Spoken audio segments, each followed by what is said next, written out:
Magandang hapon. Narito na ang pinakahuli sa lagay na ating panahon ngayong araw nga ng Lunes, August 18, 2025. Narito ang ating pinakahuling satellite image kung saan may binomonitor nga tayong bagyo sa loob ng ating Philippine Area of Responsibility. Ito si Tropical Depression Juaning.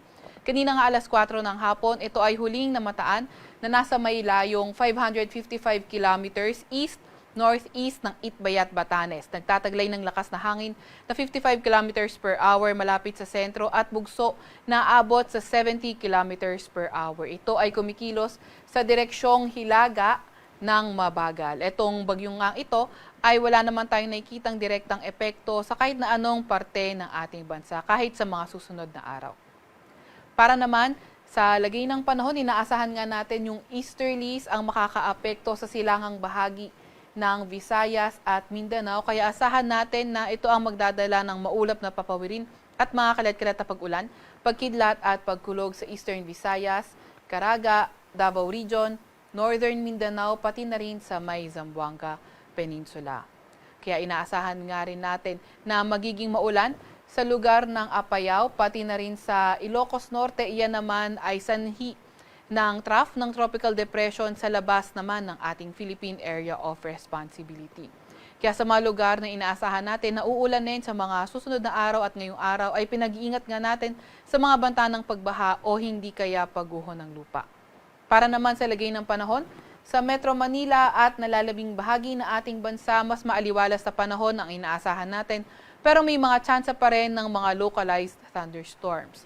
Sa kasalukuyan nga ay may minomonitor din tayong cloud clusters sa labas ng ating Philippine Area of Responsibility. Etong mga cloud clusters na ito ay hindi natin nirule out yung posibilidad na ito ay maging isang low pressure area sa mga susunod na araw, kaya patuloy tayong mag-antabay sa mga ilalabas na update ng Pag-asa. Narito naman ang pinakahuling track nitong bagyong si Juaning. Nakikita natin na posible na nga itong lumabas ng ating Philippine Area of Responsibility by tomorrow morning. At nakita rin natin na throughout the forecast period ay mananatili ito as tropical depression, pero ang paglakas nito at mag-intensify as severe tropical storm ay hindi nga rin natin niro-rule out. Para naman sa lagay ng ating panahon bukas, nakikita natin na patuloy pa rin yung maaliwalas na panahon sa Metro Manila and the rest of Luzon area. Pero may mga chance pa rin ng mga localized thunderstorms. Yung mga kasamahan natin sa Regional Services Division, patuloy na maglalabas ng mga thunderstorm advisory, rainfall advisory o hindi kaya heavy rainfall warning kung kinakailangan. Agwat ng temperatura bukas sa Metro Manila ay 26 to 32 degrees Celsius. 16 to 22 degrees Celsius sa may Baguio, 26 to 31 degrees Celsius sa may Lawag, 25 to 34 degrees Celsius sa may Tugigaraw, 25 to 32 degrees Celsius sa Legazpi at 23 to 31 degrees Celsius naman sa may Tagaytay. Agwat ng temperatura bukas sa may Puerto Princesa ay 26 to 29 degrees Celsius at 27 to 30 degrees Celsius naman sa may Kalayaan Islands. Para sa lagay ng panahon bukas sa Visayas at Mindanao, nakikita nga natin na maulan pa rin sa Eastern Visayas pati na rin sa buong bahagi ng Mindanao area. Kaya patuloy tayo mag-antabay sa mga ilalabas na update ng Pag-asa.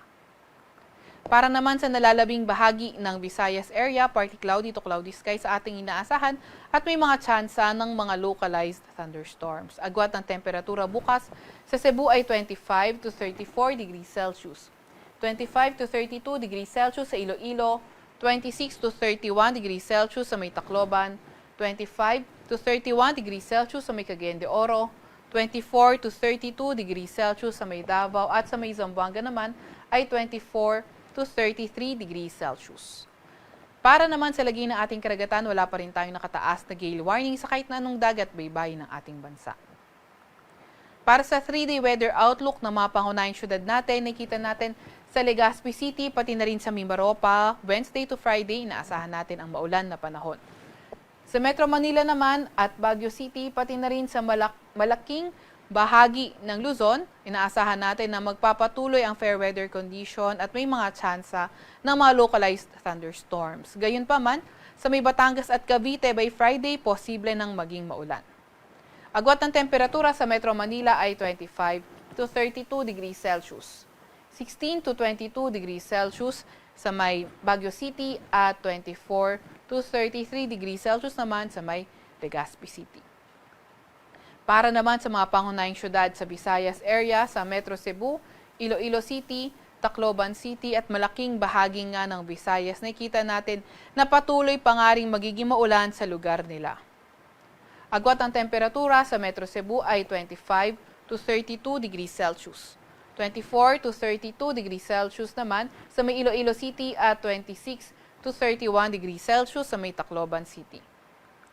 Para naman sa mga pangunahing syudad sa Mindanao area, sa Cagayan de Oro City, sa may Zamboanga City, pati na rin sa may Caraga, sa may Northern Mindanao, pati na rin sa may Zamboanga Peninsula, Wednesday until Friday, posible ngang maging maulan sa kanilang mga lugar.